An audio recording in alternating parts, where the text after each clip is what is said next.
मूकं करोति वाचालं पंगुं लंघयते गिरिं यत्कृपात्तमहं वन्दे परमानंद माधवम्। सभी को नमस्कार।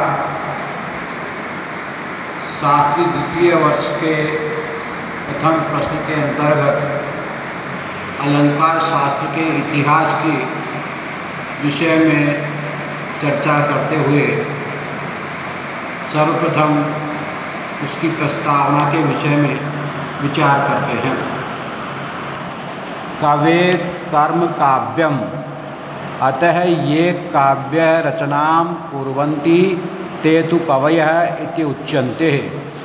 परंतु ये काव्य नियमानां सिद्धान्तानां काव्य संविधानस्य वा विवेचनं कुर्वन्ति ते आचार्याः इत्युच्यन्ते। काव्यानां समीक्षा समालोचना वापि काव्य सिद्धान्तैरेव क्रियते। काव्य सिद्धांत प्रतिपादन परंपरेमपि यथा समयं विविधैः नामभिः प्रचलितः। अर्थात कवि के कर्म को काव्य कहा जाता है।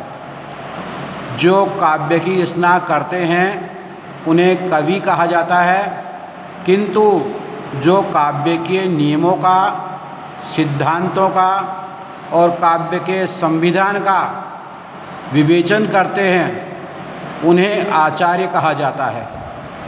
काव्यों की समीक्षा या समालोचना काव्य सिद्धांतों के द्वारा ही की जाती है। काव्य सिद्धांत का प्रतिपादन की परंपरा में यथासंभव जो कई नाम प्रचलित हैं उनमें मुख्य नाम हैं क्रियाकल्पः, सौंदर्य शास्त्रम, साहित्य शास्त्रम, काव्य शास्त्रम, रसशास्त्रम, अलंकार शास्त्रम च। अत्र सर्वाधिकं प्रसिद्धं प्रचलितम् अभिधानम् अलंकार शास्त्रमित्यस्ति। शास्त्रे अस्मिन् काव्यांगानां रसगुणदोषादीनां विस्तरेण विवेचनं प्राप्यते। काव्य सिद्धांत प्रतिपादन परंपरा में जो विविध नाम प्रचलित हैं उनमें क्रियाकल्प, सौंदर्य शास्त्र, साहित्य शास्त्र, काव्य शास्त्र, रसशास्त्र, अलंकार शास्त्रम और जो सर्वाधिक प्रचलित जो नाम है वो है अलंकार शास्त्र। अलंकार शास्त्र इसमें प्रसिद्ध नाम है। शास्त्रेस्मिन्, इस शास्त्र में काव्यांगानां रसगुण दोषादीनां विस्तरेण विवेचनं प्राप्यते। काव्यशास्त्रस्य मूलबीजस्तु वेदेषु एव प्राप्यते। अतः एव मंत्रद्रष्टार ऋषयः एव प्राथमिका आचार्याः सन्ति। ततः अग्निपुराणस्य 336 अध्यायतः 339 अध्याय पर्यन्तं काव्यतत्त्वानां विवेचनम् अस्ति। शास्त्र में काव्य के अंगों का रस, गुण और दोषादि का विस्तार से विवेचन प्राप्त होता है। काव्य शास्त्र का मूल बीज तो वेदों में ही प्राप्त होता है। इसीलिए ऋषि है, मंत्रद्रष्टार है। ऋषि जो है वो मंत्रों के देखने वाले हैं, वो उनके प्राथमिक प्रथम आचार्य हैं, ऐसा कहा गया है। और अग्नि पुराण के 336 अध्याय से 339 अध्याय पर्यंत काव्य तत्वों का विवेचन प्राप्त होता है। काव्य शास्त्र का विकास क्रम। काव्य शास्त्रस्य विकासक्रमः समीक्षकैः एवं प्रकारेण नाम निर्देशन पूर्वकं परिभाषितः। काव्य शास्त्र के विकास क्रम को समीक्षकों के द्वारा इस प्रकार से नाम निर्देशित करते हुए परिभाषित किया गया है। प्रथम आरंभ युग है, वैदिक युगतः भामह पूर्वम यावत रचना काल अथवा अन्वेषण काल है। भामयत आनंदवर्धनाचार्य पर्यंतम। तृतीयो निर्णय काल है, अथवा काव्य तत्व चिंतन युगम आनंदवर्धन नवम शताब्द्यः मम्मटाचार्य पर्यंतम एकादश शताब्द्यः पर्यंतम व्याख्या काल है मम्मटतः पंडितराज पर्यंतम आधुनिक काल है पंडितराज जगन्नाथतः अद्यावधि पर्यंतम विद्यते। अर्थात काव्य के जो युगों का विभाजन किया गया है उसका आरंभ युग जो है वैदिक युग से और भामय के पूर्व तक माना गया है। दूसरा रचना काल या अन्वेषण काल के अंतर्गत भामय से आनंदवर्धनाचार्य पर्यंत समय माना गया है।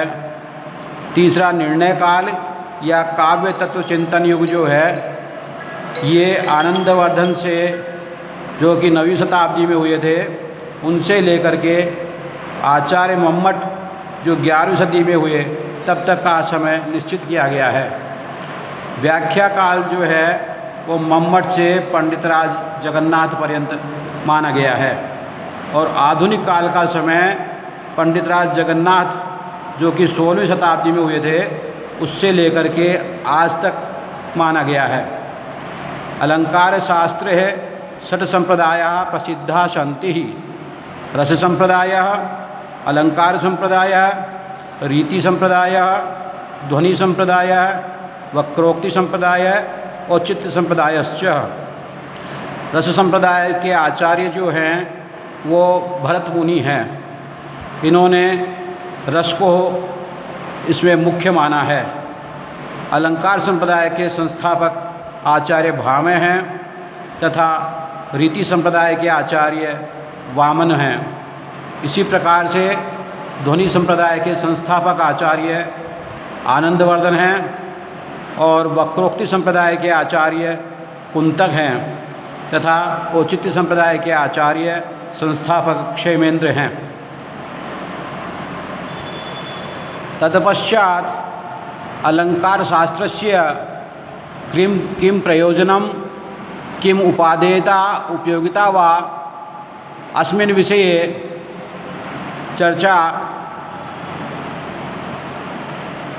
कुर्मः। संस्कृतवाङ्मये अलंकारशास्त्रस्य महत्वपूर्णं स्थानं वर्तते।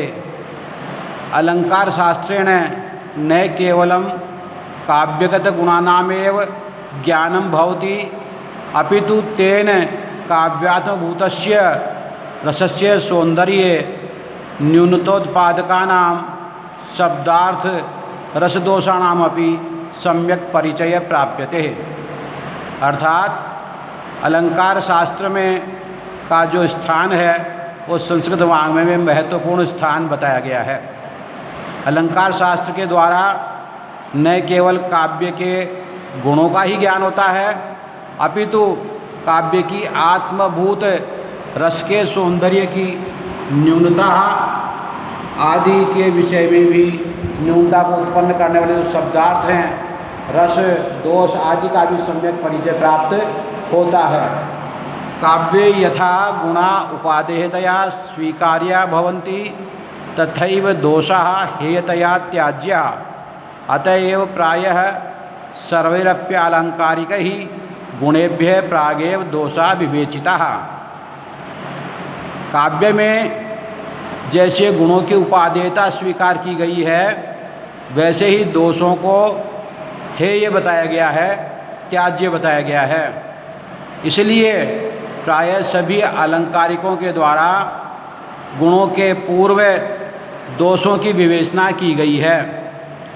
यथा ही भाषायां व्युत्पत्ति वर्धनाय व्याकरणशास्त्रस्य ज्ञानम आवश्यकम तथैव काव्ये नैपुण्याय अलंकारशास्त्रस्यापि ज्ञानम आवश्यकम अस्ति।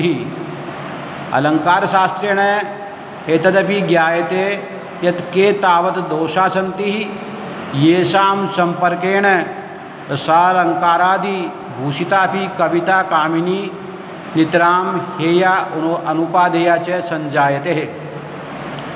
जैसे कि भाषा का व्युत्पत्ति ज्ञान प्राप्त करने के लिए व्याकरण शास्त्र के ज्ञान की आवश्यकता होती है वैसे ही काव्य में निपुणता प्राप्त करने के लिए अलंकार शास्त्र के ज्ञान की महती आवश्यकता होती है। अलंकार शास्त्र के द्वारा ही यह ज्ञात होता है कि क्या दोष हैं, कौन से दोष हैं जिनके संपर्क से रस अलंकार आदि के द्वारा सुसज्जित भूषित कविता कामिनी भी जो है हेयता को और अनुपादेयता को प्राप्त हो जाती है। एक शब्द है सम्यक ज्ञात है, शास्त्रान्वित है, सुप्रयुक्त है, स्वर्गे लोके च कामधुक भवति इति श्रुति निर्देशात् काव्यादि स्वभावा वाक् शास्त्रादि प्रभावेण स्वरूपतो अर्थतश्च विशुद्धः प्रयुक्ता सति कामधेनुरिव सर्वान् मनोरथान् पूरयति परं सैव दुष्प्रयुक्तः सति प्रयोक्तुः जाड्यातिशयं प्रकटयति इति दंडिना प्रतिपादितम्। एक शब्द कहा ठीक प्रकार से ज्ञान प्राप्त करके शास्त्रों के अनुसार उसका जो उचित प्रयोग किया जाता है तो व्यक्ति को जो है स्वर्ग और लोक में उसकी कामनाओं की इच्छा पूर्ति होती है। ऐसा शास्त्रों का निर्देश है, श्रुति का निर्देश है। काव्यादि के स्वभाव से और वाणी के शास्त्रादि के प्रभाव से स्वरूप और अर्थ के रूप में विशुद्ध प्रयुक्त जो कामधेनु के समान सभी मनोरथों को पूर्ण करती है। और इसी का दुष्ट प्रयोग होने पर जो प्रयोग करने वाला है, प्रयोक्ता जो है, उसकी मंद बुद्धिता को प्रकट करती है। ऐसा दंडी ने प्रतिपादित किया है, दंडी के द्वारा कहा गया है। दुष्टम काव्यम विरचयन कुकवि जीवन्नपि मृत एविति भामस्य उद्घोष है। और इसी विषय में आचार्य भामह ने भी घोषणा की है कि दुष्ट काव्य की रचना करके जो कुकवि है वो जीवित होते हुए भी मृत के समान बताया गया है। स्वरतो वर्णतो व दुष्ट है शब्दो वाग्वज्रतया महाभाष्ये प्रतिपादित एवास्ति यथा रूप भेद विचारे कस्यचिद अंधस्य अधिकारो नास्ति तथैव अलंकार शास्त्रीय ज्ञानरहितस्य अन्य शास्त्र पारंगतस्यापि जनस्य काव्य गुण दोषे निर्णये सामर्थ्यम न भवतीति हेतो अलंकार शास्त्रस्य उपादेयतः निर्विवाद सिद्धा। जैसे कि बताया गया है कि स्वर के द्वारा या वर्णों के द्वारा वाणी के दुष्ट प्रयोग के द्वारा जो है महाभाष्य में उसको प्रतिपादित किया गया है कि स्वरतो वर्णतो व दुष्ट है शब्दों वाग्वज्रतया प्रतिपादित है कि स्वर या वर्ण जो है उसमें दुष्ट शब्दों का प्रयोग करने पर वो वाणी के वज्र के समान प्रहार करते हैं। इसी प्रकार रूप भेद विचार में जैसे कोई अंधा व्यक्ति, उसको इस बात का अधिकार नहीं है कि वह किसी कामिनी के सौंदर्य का वर्णन कर सके, उसी प्रकार शास्त्रों में अलंकार शास्त्रों के ज्ञान से रहित व्यक्ति जो कि चाहे अन्य शास्त्रों में पारंगत हो तो वो काव्य के गुण और दोषों का निर्णय करने में समर्थ नहीं हो पाता है। उसकी ये सामर्थ्य नहीं है कि वो काव्य के गुण दोषों का विवेचन कर सके। इसलिए अलंकारों की शास्त्र में उपादेयता निर्विवाद सिद्ध है। इस विषय में दंडी के द्वारा कहा गया है उत्तम च दंडिना गुण दोषान शास्त्रज्ञ कथम विभजते जनः किमंदस्याधिकारोस्ति रूप भेदोपलब्धिषु। इस विषय में दंडी ने कहा है कि गुण और दोषों का विवेचन शास्त्रों से अनभिज्ञ व्यक्ति वो नहीं कर सकता है। उसको इस बात का अधिकार नहीं है जो शास्त्रों के विषय में, जो शास्त्रों के गुण और दोषों का विवेचन कर सके। तो जिसको शास्त्रों का ज्ञान नहीं है गुण दोषों का विवेचन भी वो नहीं कर सकता है। जिस प्रकार से अंधा व्यक्ति किसी नारी के सौंदर्य का वर्णन नहीं कर सकता है। अलंकार शास्त्रम ही वैदिक लौकिक ग्रंथानां सम्यग् अर्थज्ञानायापि परमावश्यकं वर्तते नैतद्विनः पूर्णतया अर्थावगति भवतीति राजशेखरेण सुस्पष्टम उक्तमेव। अलंकार शास्त्र ही वैदिक और लौकिक ग्रंथों के सम्यक अर्थ और ज्ञान के लिए परम आवश्यक है। अलंकार शास्त्र के बिना वैदिक और लौकिक ग्रंथों का ठीक प्रकार से ज्ञान विद्यार्थी को या शिक्षक को नहीं हो सकता है। इसके बिना पूर्ण रूप से अर्थ की जानकारी नहीं हो सकती है, ऐसा राजशेखर ने स्पष्ट रूप में कहा है। इसलिए शास्त्रों के अर्थ को जानने के लिए, उनके गुण दोषों को जानने के लिए अलंकार शास्त्र की उपादेयता सुनिश्चित की गई है।